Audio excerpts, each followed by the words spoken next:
तेज प्रताप यादव ने प्रधानमंत्री नरेंद्र मोदी और बिहार सरकार से गुहार लगाई है। उन्होंने पूछा है कि क्या लालू प्रसाद यादव और राबड़ी को परेशान किया जा रहा है, जिसके बाद अब रोहिणी विवाद के बाद सियासी पारा जो है वो हाई होता हुआ नजर आ रहा है। जी हां, बिहार की राजनीति में बीते कुछ दिनों से लालू परिवार के भीतर तनाव लगातार बढ़ता जा रहा है और इसी विवाद के बीच अब पूर्व मंत्री और आरजेडी के सुप्रीमो लालू प्रसाद यादव के बड़े बेटे यानी कि तेज प्रताप यादव ने एक बड़ा बयान देकर नया राजनीतिक तूफान खड़ा कर दिया है। तेज प्रताप यादव ने प्रधानमंत्री नरेंद्र मोदी, गृह मंत्री अमित शाह और बिहार सरकार से अपील की है कि ये जांच की जाए कि कहीं लालू प्रसाद यादव और राबड़ी देवी को मानसिक रूप से परेशान तो नहीं किया जा रहा है। उनका ये भी कहना है कि रोहिणी आचार्य से जुड़े विवाद के चलते उनके माता पिता पर लगातार दबाव बढ़ाया जा रहा है।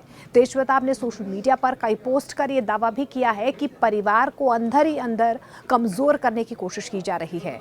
उन्होंने अपने संदेश में ये भी कहा है कि कुछ जयचंद लालू परिवार को तोड़ने में लगे हुए हैं। तेज प्रताप के इस बयान को राजनीतिक गलियारों में आरजेडी के अंदर चल रही खींचतान और हालिया चुनावी हार से जोड़कर भी देखा जा रहा है। उन्होंने ये भी संकेत दिया है कि पार्टी के अंदर ही कुछ लोग ऐसे हैं जो लालू राबड़ी को मानसिक तनाव दे रहे हैं और रोहिणी विवाद को हवा दी जा रही है। रोहिणी आचार्य जो लालू प्रसाद यादव की दूसरी बेटी हैं, पिछले कई दिनों से सोशल मीडिया पर अपने परिवार के अंदर की दिक्कतें सामने ला रही हैं। उन्होंने एक इमोशनल पोस्ट में संकेत दिए हैं कि वे मानसिक रूप से बेहद परेशान हैं और घर में उनकी बात सुनी नहीं जा रही है। रोहिणी ने अपने भाई तेजस्वी यादव पर भी परोक्ष रूप से निशाना साधा है, जिसके बाद विवाद और ज्यादा यहां से बढ़ता हुआ नजर आया और इसके बाद तेज प्रताप खुलकर रोहिणी के समर्थन में उतर आए हैं। तेज प्रताप यादव ने न सिर्फ रोहिणी का बचाव किया है, बल्कि उन्होंने अपनी नई राजनीतिक पार्टी यानी कि जनशक्ति जनता दल में शामिल होने और राष्ट्रीय संरक्षक का पद देने का प्रस्ताव भी रखा। उनका कहना है कि रोहिणी बेहद भावुक हैं और परिवार के लिए उन्होंने पहले दिन से ही बहुत कुछ किया है, इसीलिए अब वक्त है कि उनके साथ न्याय हो। इसके साथ ही तेज प्रताप यादव ने यह भी घोषणा कर दी है कि उनकी पार्टी एनडीए सरकार को नैतिक समर्थन देगी ताकि ये सुनिश्चित किया जा सके कि उनके माता पिता के साथ किसी तरह का अन्याय ना हो। ये बात और भी महत्वपूर्ण इसीलिए हो जाती है क्योंकि आरजेडी और एनडीए राजनीतिक रूप से एक दूसरे के विरोधी माने जाते रहे हैं। तेज प्रताप का अचानक एनडीए के प्रति नरम रुख अपनाना बिहार की राजनीति में नई हलचल पैदा कर रहा है। तेज प्रताप ने यह भी मांग की है कि रोहिणी विवाद की निष्पक्ष जांच की जाए। उन्होंने कहा कि यह सिर्फ बहन भाई का झगड़ा नहीं बल्कि पूरे लालू परिवार पर हो रहे हमले का हिस्सा है।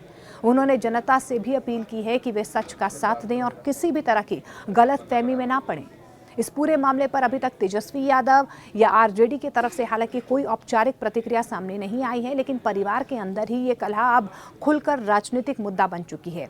लालू यादव की तबीयत, उम्र और पार्टी की स्थिति को देखते हुए ये विवाद आने वाले वक्त में और ज्यादा बड़ा हो सकता है। हालांकि रोहिणी आचार्य विवाद के बाद लगातार तेजस्वी यादव, उनके सहयोगियों पर सवाल खड़े किए जा रहे हैं। रोहिणी आचार्य ने न सिर्फ तेजस्वी यादव बल्कि जिन लोगों का कहीं ना कहीं अभी फिलहाल पार्टी में सबसे ज़्यादा हस्तक्षेप देखा जा रहा है, उन पर गंभीर आरोप यानी कि संजय यादव की बात करें या जिस तरीके से लगातार जो है अपनी भाभी पर भी कहीं ना कहीं रोहिणी आचार्य की तरफ से आरोप लगाए गए हैं। तो अभी फिलहाल जो है पारिवारिक कलह जो है वो सुलझती हुई नजर नहीं आ रही। यानी कि लालू प्रसाद यादव की तरफ से कल क्योंकि आरजेडी की तरफ से एक समीक्षा बैठक की गई है जिसमें विधायक दल का नेता जो है एक बार फिर से तेजस्वी यादव को बनाया गया है। एक बार फिर से ये कहीं ना कहीं लालू प्रसाद यादव की तरफ से संकेत दिए गए हैं कि आरजेडी का नेतृत्व तेजस्वी यादव ही करेंगे। परिवार का मामला है, परिवार में सुलझा लिया जाएगा। इसको लेकर जो संकेत दिए गए हैं उसके बाद ये विवाद और ज्यादा गहरता हुआ नजर आ रहा है। जिस तरीके से तेज प्रताप यादव ने कहा है कि क्या उनके पिता यानी कि लालू प्रसाद यादव और राबड़ी देवी को पार्टी में ही डराया जा रहा है।